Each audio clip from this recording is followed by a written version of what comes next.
नमस्कार दोस्तों, bold sky में आपका स्वागत है। हर साल कार्तिक मास के शुक्ल पक्ष की पचती तिथि को पूरी श्रद्धा और संयम के साथ छठ पूजा का पर्व मनाया जाता है। इस दिन छठी मैया की पूरे विधि विधान और कठोर नियमों के साथ पूजा की जाती है और 36 घंटों तक निर्जल रहकर व्रत किया जाता है। इसलिए छठ पूजा के व्रत को सबसे कठिन व्रतों में से एक माना जाता है। छठ मैया की कृपा पाने के लिए अगर आप पहली बार या पिछले कई वर्षों से छठ पूजा कर रहे हैं तो इन गलतियों को बिल्कुल भी ना करें।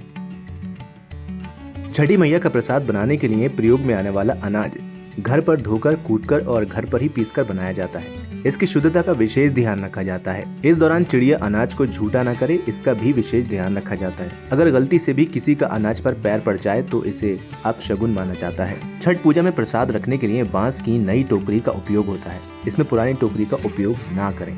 ऐसा ही पूजा के समय में सूप या थाल का प्रयोग होता है, वो भी नया ही होना चाहिए। पुराने का उपयोग बिल्कुल ना करें। इसके अलावा पूजा के दौरान झूठे बर्तन, गंदे कपड़ों का ढेर नहीं लगाना चाहिए। जिस जगह प्रसाद बन रहा है वहाँ साधारण भोजन नहीं बनाया जाता है। साथ ही उस स्थान पर खाना भी वर्जित होता है। पूजा के लिए बांस से बने सूप और टोकरी का ही इस्तेमाल करना होता है। छठ पूजा के दौरान कभी स्टील या शीशे के बर्तन का प्रयोग नहीं करना चाहिए। प्रसाद भी शुद्ध घी में बनाया जाता है और फलों का ही प्रयोग किया जाता है। और सबसे जरूरी बात, व्रती को पूरे सप्ताह इस बात का ध्यान रखना चाहिए कि व्रत रखने के दौरान वो झूठी बातें, काम, क्रोध, लोभ, धूम्रपान आदि का प्रयोग ना करें।